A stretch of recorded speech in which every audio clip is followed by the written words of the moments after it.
Hey, this is Mike. Just want to show you this. This is our second 2015 Dodge Challenger in stock, and this one is the Challenger RT Plus.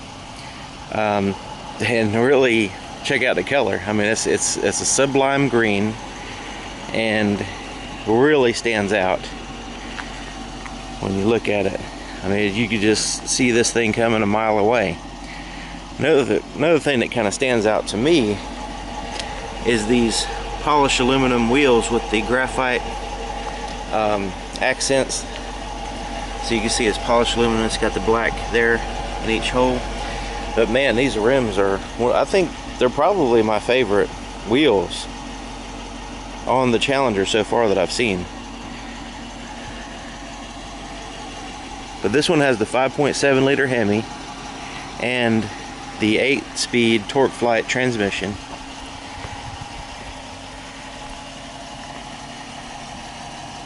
They did a really good job in 2015 with the looks of the Challenger. I think it's just awesome. Here in the front, you've got your halo lights here. Can't really see them because it's daytime. And you got projector headlights, projector fog lights. And then you've got that split pieces there in the grill, just like I think it's the 1971 Challenger that they're going for. I think it's 71, 72, something like that. Did an awesome job recreating a kind of like a classic, definitely a classic muscle car look for sure. The wheels are stunning, the color is stunning, and this one is, since it's RT Plus, I mean, it does have the sport suspension, performance brakes. I mean, it has a pretty good amount of upgrades in addition to the appearance.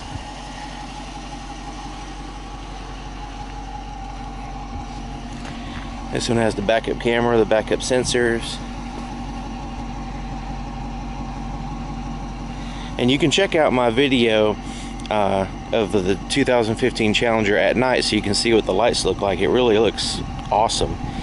But I want to show you something. One thing I forgot to do in that video was show you what the turn signals look like. And since they're bright enough to where you can see them during the day, let me go ahead and show you now. You can see that's actually the brake light, which will flash. And here in the front,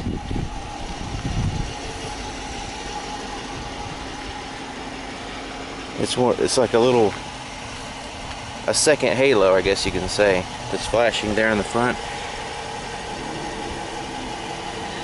So I thought that was pretty cool, and I forgot to show you that in the other video, so there it is.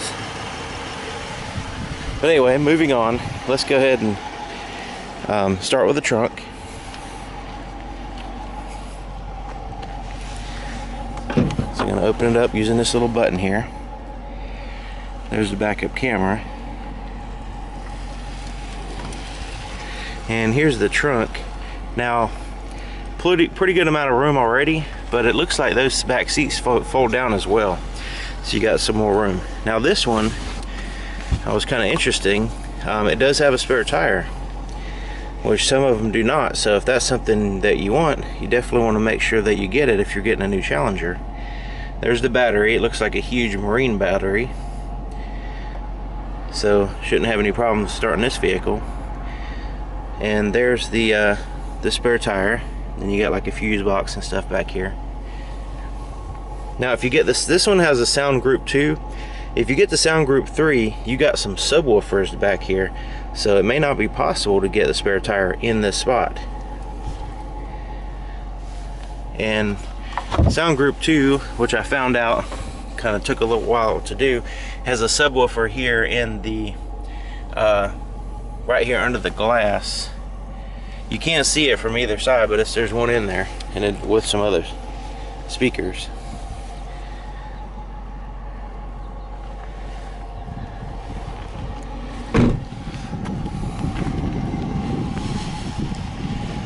And there, here's the fuel cap. It does have a actual cap on it. Some of them are capless, some vehicles now, but the Challenger still has the cap on it. Now this one has a proximity key. It's already started and open, but you can just put your hand here and it'll unlock with it as long as you have the key on you, and you can push that button to relock it. But since it's already running, I can't really demonstrate that.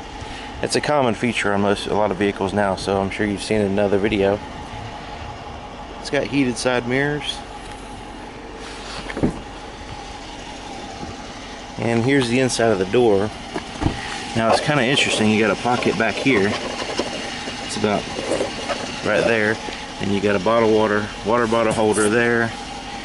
And there's your handle. Your mirror controls, as well as your door lock and side mirrors. Window control, sorry.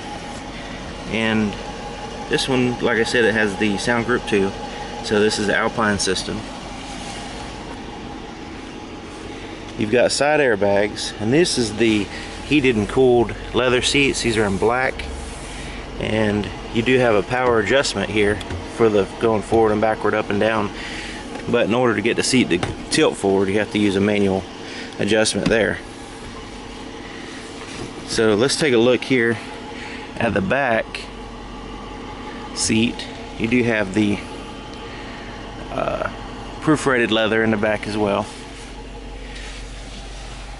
Not a huge amount of legroom. I mean, it is a sports car, and it's kind of not really, I mean, the back seats are there, but they're not really super roomy, I guess you can say. This folds down and gives you armrests and cup holders.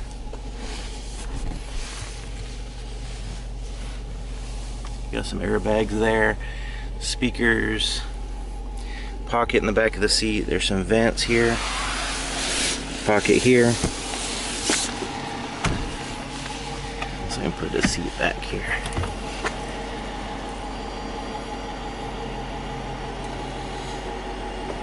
Alright. So moving into the vehicle. Don't worry, I'll show you the engine before we finish. So here's the inside.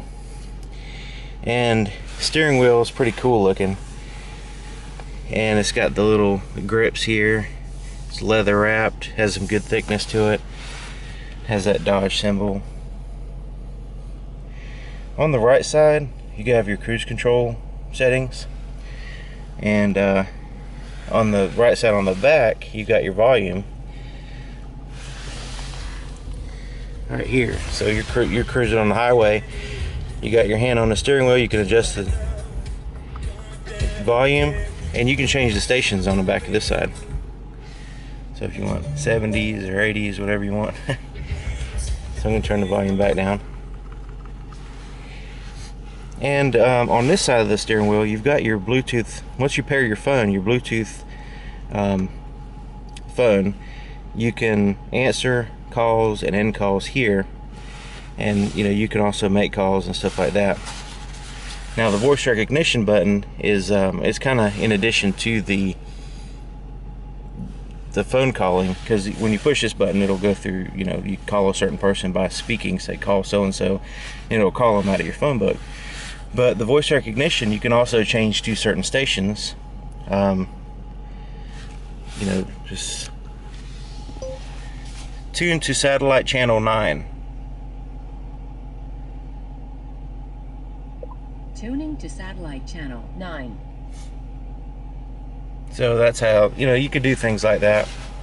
And there's a whole book on the voice recognition commands, so that way you can kind of keep your eyes on the road and the hands on the steering wheel while you're operating the vehicle. Now this one has a power adjustment here on the steering wheel, and it does I thought it telescopes, but apparently not. It goes up, it goes down, and I guess this one doesn't have the telescoping feature, but it does. Oh, there we go. I wouldn't push it hard enough. Yep, it telescopes and goes up and down, which is pretty cool. You got your automatic headlights. There's your trunk release. There's your dimmer controls. One is for your ambient light, one is for your gauges.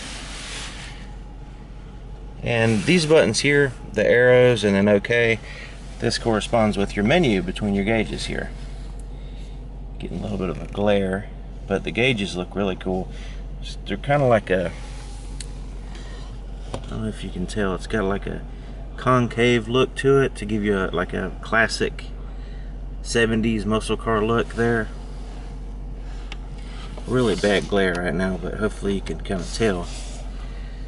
But this menu, I'm going to go ahead and push these buttons just so you can get an idea of what this does. Right now it's in the speedometer mode, but I can scroll down. See, right now it's in vehicle info. I can push to the right and get different temperatures and pressures, including the tire pressure, which was the first thing you saw. Like that. And notice these tires have a lot of air pressure. It's like almost like 50 pounds. But it will alert you if it's too low or too high. So that's the vehicle info screen. I'm going to scroll down again, and this is your performance screen. You have a 0 to 60 mile per hour timer. You have braking distance, 0 to 60. So basically you just have those two features on this one, because it keeps scrolling through those two. That's all you have on the report performance, which is still pretty neat. Fuel economy, this is your it has like a real-time gauge as well as an average, and you can reset it. It gives you a range as well. Here's your first trip. Let me go back up, and you can go to a second trip just in case you need to. And scrolling down, this is your radio. Any messages would be stored here. You can set up the screen, and you notice at the top right it has a temperature, and the top left you have your range. I know there's a bad glare, but right here, let's see here, right? See if you can, right there is your range. But anyway, that you can change those things to say different things, whatever you want to do basically. And then it's back to the speedometer. So, you know, that's your menu screen, I guess you could say. And this car has 2 miles on it. Look at there. I don't see that every day. Even new cars usually have a little bit more miles than that. And this is a new car with 2 miles. So anyways, that's your buttons there for your menu screen. This is a push button start, which I didn't show you. I already had it running, but this is the key. And you just basically have this key on you, and you can walk up, touch the handle, open up the doors. It'll unlock by itself, and then you put your foot on the brake and push the button, and it'll start right up. And then when you're finished, you push the button, get out, and then there's a button on the outside to lock it. So you don't actually have to have the key out. You just have it in your pocket, and you're good to go. So moving on to the Uconnect screen here. This is 8.4A Uconnect system, and if I'm not mistaken, you can upgrade it with navigation, but this one does not have that upgrade as of yet. And right now it's in the radio screen. It does have satellite radio, AM, FM, and you can adjust the audio controls and stuff like that from the screen. Media, this is where you would, if you have, let's say you have songs on your phone, you can play songs through the Bluetooth system. And so that way it's wirelessly. Now if you want to connect something into the USB, it does have a USB option, auxiliary, Bluetooth, and SD card inputs, which I'll show you where they are in a second. And that way you can, like literally, you can use an SD card as like a hard drive and just put thousands of songs on there, and you're good to go for a long time. Controls, this is where you find your heated and ventilated seats here in the front. And just like that, it also has a heated steering wheel. Now only the front seats are heated and ventilated. They're not in the back. So also in controls, you will find the settings too. So you push the settings button, and this has all kinds of different, you know, when you start the vehicle, when you get out of the vehicle, do you want the radio, how long you want the radio to stay on, stuff like that. There's all kinds of different settings on that. Alright, so let's move on to climate. The climate is off. Let me go ahead and turn it on so you can see everything. This is where you'll find your temperatures on both sides. It is a dual zone temperature. So right now it's synced, but all I got to do is change the temperature like that and then adjust it on each side. I can adjust the fan control here. Now I do have those controls down here as well, but you do have them on the screen too. Turn the fan off. Alright, the phone. Right now, we don't want to pair a phone, but once the phone is paired, you can see that you've got your recent calls, your phone book, stuff like that here on the screen, and you'll have the ability to dial from a keypad and stuff like that. Now you can, right here where it says transfer, you can hit the transfer button and transfer it back to your cell phone if you do not want anybody in the car to hear your full conversation. Apps, this is your Uconnect apps. Some of these that are paid services. Now some of them, see where it says via mobile, that is using your cellular data from your cell phone, so you want to make sure that you're aware of that if you have some kind of limited data plan. And you can register the Uconnect and use the vehicle as a Wi-Fi hotspot and different features. It's basically similar to apps on a phone in a way.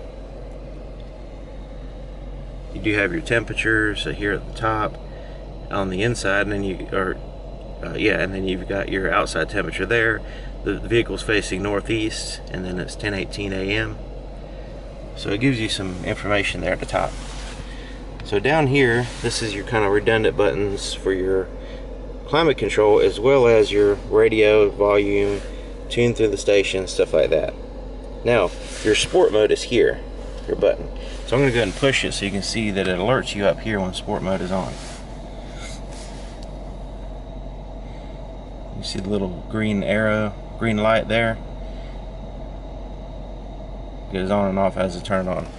Now, I can also turn the stability traction control off here by pushing it one time. You see this is traction control sport mode, to where you can, I guess, spin tires and stuff. Now, some of them you can push and hold it, and it'll completely turn off that safety feature. This one, you can hold it all day. All it'll do is just turn it on or off. Your parking sensors, you can turn those off in case you need to get close to something in the back. See, because when I put it in reverse, I'm going to put it in reverse.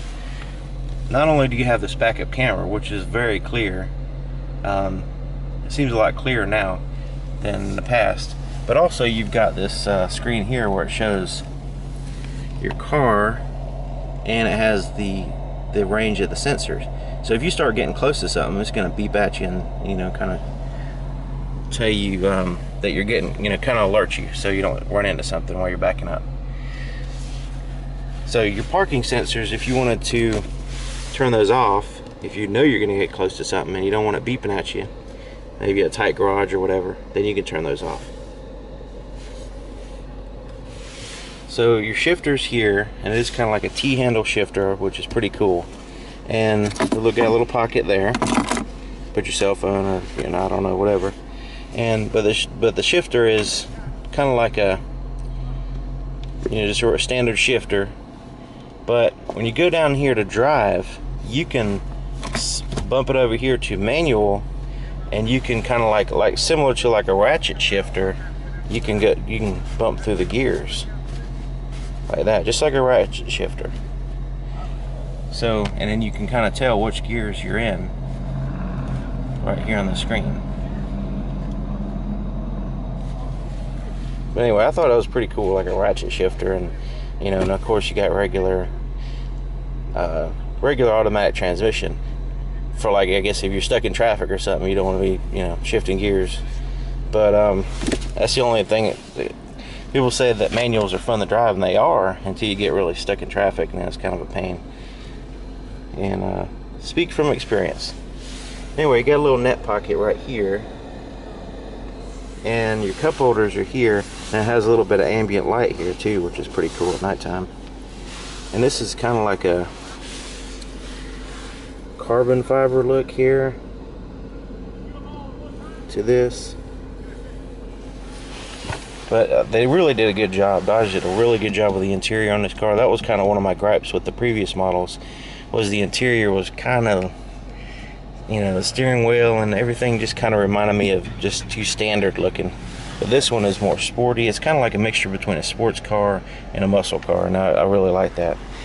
Now here's your center console armrest, and inside here is a felt lined pocket, and this is where I was telling you before the auxiliary USB and SD card inputs are, so where you can plug up something in there and play music through the system.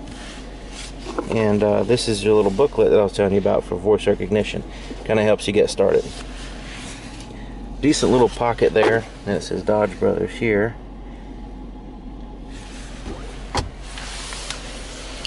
There's your glove compartment, and it's kind of like a compartmentalized glove compartment. You have a felt lined big section in the bottom, then you got like little shelves in there that are not felt lined. Got the little Challenger badge over there. Auto dim rear view mirror, has 911 and assistance buttons up here for your Uconnect system, and here's your some tap lights. Garage door controls are here. Place to put your sunglasses or glasses or whatever you want to put in there. The visors have lights and mirrors. Same thing on that side. You also have this little thing that kind of pokes out, kind of filling some of the space. Let's look at the window sticker. Feel free to use the pause button.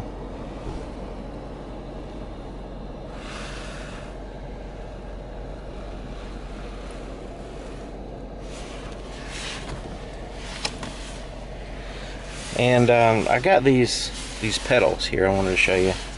These are what they call the bright pedals, and they kind of go over the standard. Let's see if you can see that. These pedals down here are just kind of standard looking and not very sporty.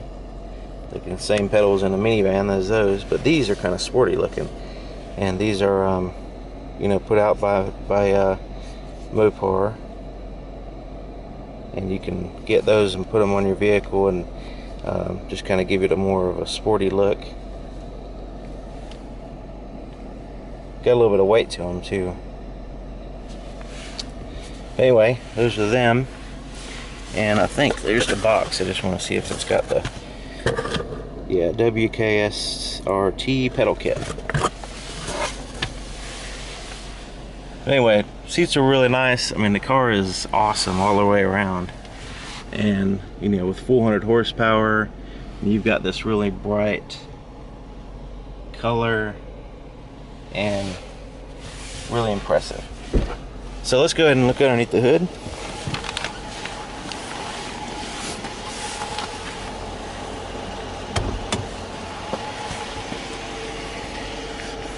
And as we're making our way to the hood, check out this thing, the little Easter egg thing they put in the windshield. It's like a little Challenger. Let's see if I can put this window sticker in front of it just so you can see a little bit better. Right there on the edge of the windshield. Thought that was a pretty nice little touch for you know, just the coolness factor of it. Got your modern decal, RT decal here. And there's your 5.7 liter V8 Hemi. And I like the way the bright color shines through around the engine and under the hood. It's got the purple antifreeze. It kind of helps accent the green. The only gripe I have is that you can't really see the engine. They just cover everything up with plastic, and just not really, I don't know. I think it'd be cooler if you can see some metal or see some kind of, you know, performance part, or, you know, just something a little bit neater looking besides just plastic cover. But hey, that's just me. Anyway, if you have any questions, or if there's anything that I forgot to go over, anything that I made a mistake on, let me know, and leave it in the comments, and I'll see you next time.